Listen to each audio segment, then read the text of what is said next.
This is the MCS Television Network, KFHS, Friendswood. I'm Glenn Griffin. Today on Friendswood Update, we'll stop by Friendswood PD and visit a veterinarian's office. I'm Jason Kennedy. In sports, we'll review the student-faculty tennis tournament. I'm Brandy Urbanovsky. Also, we'll show you how the yearbook is put together and next year's drill officers are announced.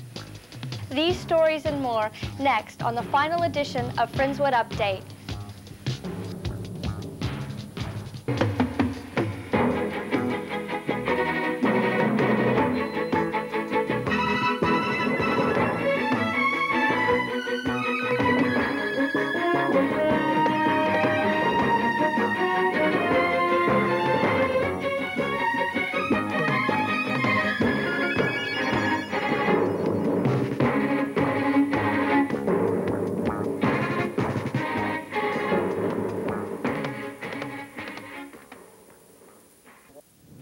On May 14th, a board meeting was held at Friendswood Junior High cafeteria to decide who the new superintendent will be. Many people applied for the job of being a superintendent. April 24th through the 27th, all the people who applied for superintendent were interviewed by the board and were narrowed down to 3 finalists. These 3 finalists were then interviewed again by the board on May 2nd, 3rd, and 4th. The final decision by the board was to make Dr. Gary Clay the new superintendent. I guess my top priority is getting settled in and getting moved here and getting to know the people. I certainly want to see the schools and meet some of the teachers and the community members and confirm all the good things that I've heard about Friendswood. So I come with no set agenda initially to get started other than to jump in and just be as helpful as I can and hopefully provide some leadership for this community and the board and the boys and girls most of all to make this great school district even a better one. What happens when you go to jail? Jared Holbrook went to the Friendswood Police Department to find out. Here's his story. When we arrived at the police department, Officer Ferrand escorted me into the police department and took me down to the hall into the booking room. He then made me sit in a bench while he explained what he was doing. He then took my fingerprints. We take him one by one. We take his fingerprints on the card like that, and we do always both hands, finger by finger, and we go down here and we make him hold out 4 fingers, hold them out straight, bend your thumb in, and we do like that, and we do take your thumb out, and we do like that. What this shows here, Officer Ferrand then took a mugshot 91 of me. means a year. This is the arrest number. He then escorted me to the jail down the halls. And we lock him in. Officer Ferrand then threw us over to the dispatcher, Mark Messer, to help us learn about the dispatching office. Mr. Messer showed us how the 911 Friendswood system works. What's your emergency? The phone number shows here that they're calling from, but only while the phone is off the hook. The phone number stays up here even after we hang up. If you're thinking of committing a crime, think twice. This has been Jared Holbrook, MCS News. There is construction taking place on Highway 518. It's for the upcoming Huntington Woods Apartments. Devin Brown files this report. We're here on 518 where they're building Huntington Woods Estates, and we're going to get some footage of the layout right now and talk to the contractor. Tony Banfield with Banfield Incorporated is the supervisor at the construction site. I asked him to explain exactly what is going on, and he had this to say. We're building an apartment complex, 72-unit luxury apartment complex, which we called Huntington Woods.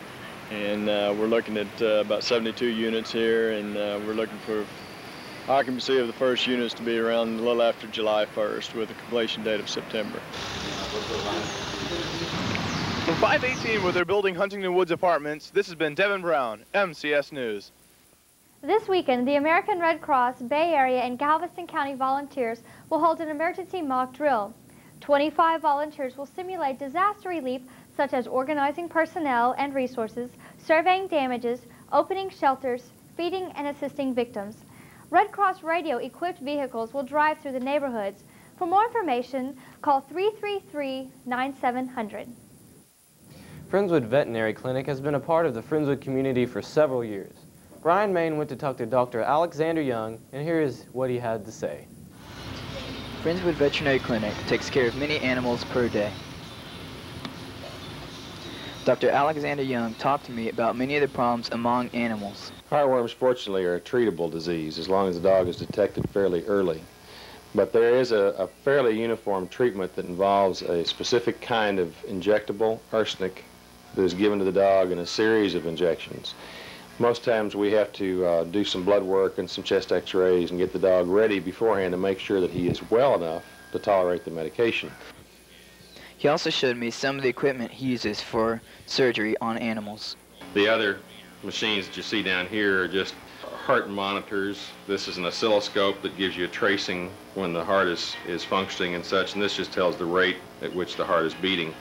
But those are primarily surgical monitors, in other words, something that we attach to some of the more critical patients when we are operating so that we can keep track of how their heart is performing during the surgery itself.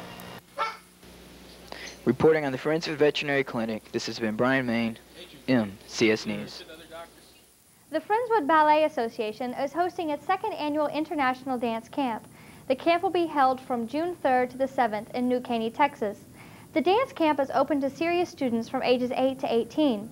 The program is very demanding and fast-paced. The camp includes ballet, pointe, dance theater, and a special class for boys. The Friendswood Ballet is now holding auditions and applications. For more information, call 482-1058. Last week, Friendswood High School had its academic banquet. The academic banquet honors individuals who have demonstrated outstanding academic ability. Rudy Mara attended this banquet and files this report. The 1991 academic banquet was held at the Hobby Hilton. Teachers and faculty were at the door to greet the guests. When everyone was seated, Principal Curtis Wilson gave a welcome speech. Immediately following the speech, dinner was served. After dinner, Curtis Wilson and Superintendent Ted Thomas presented certificates to the honorees. The honorees were the top 8% of the freshman class, the sophomore class, the junior class, and the senior class. The top student in each class also had a chance to give a speech. They were freshman Nathan Rowley, sophomore Sterling Smoots, junior Lisa Belamovich, senior salutatorian Carl Ulbrich, and senior valedictorian Glory Dayal. Other honorees were the University Interscholastic League regional and state qualifiers and the academic decathlon and octathlon teams. Special awards and scholarships were also given to the salutatorian and valedictorian. Valedictorian Glory Dayal comments on the banquet. At first I was nervous, but I've done this 3 years before, so it was an honor. I was proud to be there, and my parents were happy that I was giving a speech. This has been Rudy Mara reporting on the academic banquet, MCS News. Last week, a vocational appreciation luncheon was held to honor employers and employees. Elisa Shoemaker, a marketing education student, opened the luncheon. Then Chad Carlin introduced Mr. Lynn Temple, the guest speaker.